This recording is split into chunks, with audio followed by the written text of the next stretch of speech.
जय माता दी दोस्तों, कैसे हैं आप। त्रिभाष रेमेडी में मैं एक बार फिर से आपका स्वागत करता हूं। जैसा कि हम सब जानते हैं, माँ दुर्गा के शरद नवरात्र आरंभ होने वाले हैं।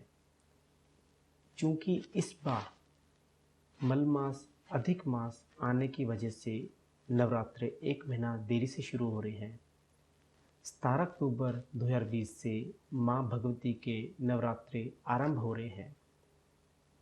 भक्त माँ भगवती को, माँ भवानी को प्रसन्न करने के लिए, उनका आशीर्वाद पाने के लिए माँ का व्रत करेंगे, उपवास करेंगे, माँ को अलग अलग तरह के पकवान बनाकर भोग लगाएंगे, जिससे कि माँ प्रसन्न हो और आपकी मनोकामनाएं आपको आपका मनवांछित फल दे। तो दोस्तों, इन सब के बीच आज के इस वीडियो के माध्यम से हम आपको बताएंगे कि इस शरद नवरात्र में भूलकर भी आपको कुछ ऐसी गलतियां नहीं करनी जिससे कि माँ भवानी आपसे नाराज़ हों और आप पर क्रोधित हों। हमें इन शरद नवरात्रों में माँ को प्रसन्न करना है, जिससे कि माँ हम पर प्रसन्न हो। हमें ऐसे काम करने हैं जिससे कि माँ हम पर प्रसन्न हो और हमें हमारा मनवांछित फल दे। हमारे घर में धन के भंडार भर जाएं, गरीबी हमसे कोसों दूर हो, जो हमारी मन की मंशाएं हैं वह पूर्ण हो। तो नवरात्र सनातन धर्म का प्रमुख त्यौहार है। इस दौरान 9 रातों और 10 दिनों तक देवी भगवती के 9 रूपों की पूजा की जाती है। लेकिन नवरात्र के दिनों में माता रानी की पूजा करते समय नियमों का विशेष रूप से पालन करना चाहिए, अन्यथा माँ भवानी, माँ दुर्गे आपसे रूठ जाती है। और अगर माँ दुर्गा, माँ भवानी आपसे रूठ जाए तो समझिए आपका भाग्य खत्म हुआ। आइए हम आपको बताते हैं ऐसे वह कौन से कार्य हैं जो आपको इन नवरात्रों के दौरान नहीं करने। सबसे पहले, पूजा करते समय आपको कुछ विशेष बातों का ध्यान रखना होगा। यूँ तो हमेशा ही पूजा करते समय आसनी बिछानी चाहिए, लेकिन नवरात्र में पूजा करते समय आसनी ज़रूरी बिछाएं। कभी भी ज़मीन पर बैठकर पूजा नहीं करनी चाहिए। ध्यान रखें कि 9 दिनों तक माँ के मंदिर में या घर में दीपक ज़रूर जलाएं, जिसे हम अखंड ज्योत कहते हैं, अखंड ज्योति कहते हैं, वह ज़रूर जलाएं।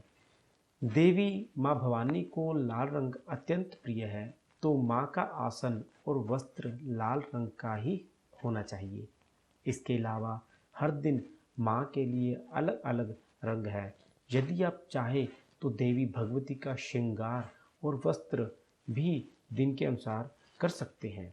अगर आप उनको वस्त्र अर्पित करना चाहते हैं तो आप दिन के अनुसार, रंगों के अनुसार उनको वस्त्र पहना सकते हैं।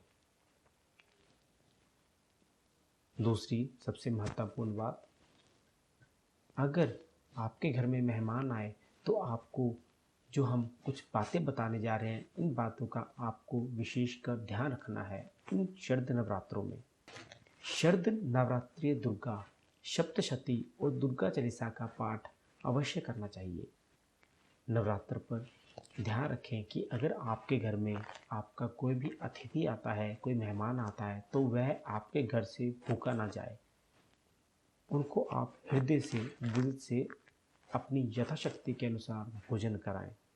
इसके अलावा कोई कन्या यदि आपके घर में आए तो उसे खाली हाथ कभी ना लौटने दें।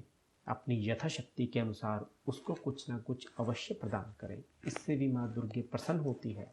कहते हैं कन्याओं के रूप में माँ दुर्गे आपके घर में आती है, तो हमने माँ दुर्गा को प्रसन्न करना है। तीसरी अहम बात, माँ को जो आपने भोग लगाना है उसमें आपने कुछ जो लोग गलतियाँ करते हैं, आपने उन गलतियों से परहेज़ करना है और माँ को भोग लगाते समय माँ का ध्यान करना है। नवरात्र पर माँ के मंदिर में अनाज का भोग बिल्कुल भी ना लगाएं। व्रत करते हों या नहीं, लेकिन नवरात्र के दौरान कैंची का प्रयोग ना करें। इसके अलावा आप, अगर आपके बाल बड़े हैं या आप शेव करवाना चाहते हैं, दाढ़ी मूंछ कटवाना चाहते हैं, तो आप इन नवरात्रों में इससे परहेज़ करें। साथ ही ब्रह्मचर्य व्रत का भी पालन करें।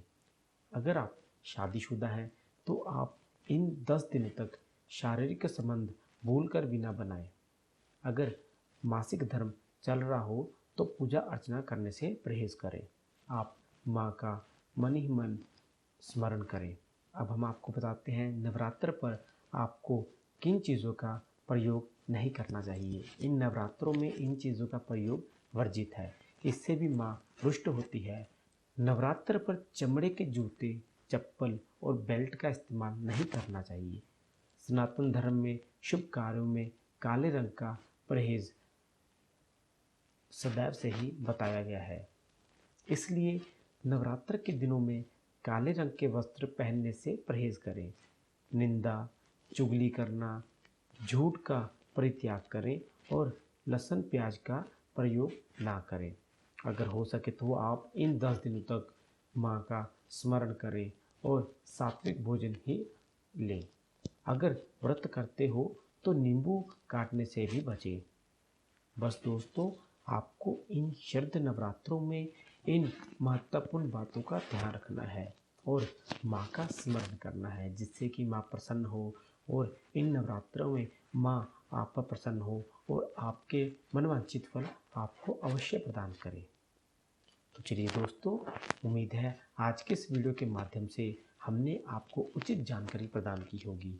अगर आपको हमारे द्वारा प्रदान की गई यह जानकारी अच्छी लगे तो इसे अवश्य शेयर करें और इस तरह की और महत्वपूर्ण जानकारियाँ, महत्वपूर्ण त्यौहार के विषय में, महत्वपूर्ण व्रत के विषय में अगर आप जानकारियाँ पाना चाहते हैं तो आप हमारे चैनल को सब्सक्राइब करें और रिंग बेल के बटन को ज़रूर दबाएं, जिससे कि आप तक हमारी वीडियो सबसे पहले पहुंच सके।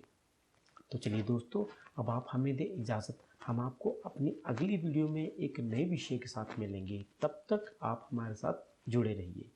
और हाँ दोस्तों, कमेंट्स में जय माता लिखना बिल्कुल ना भूलें। जय माता दी।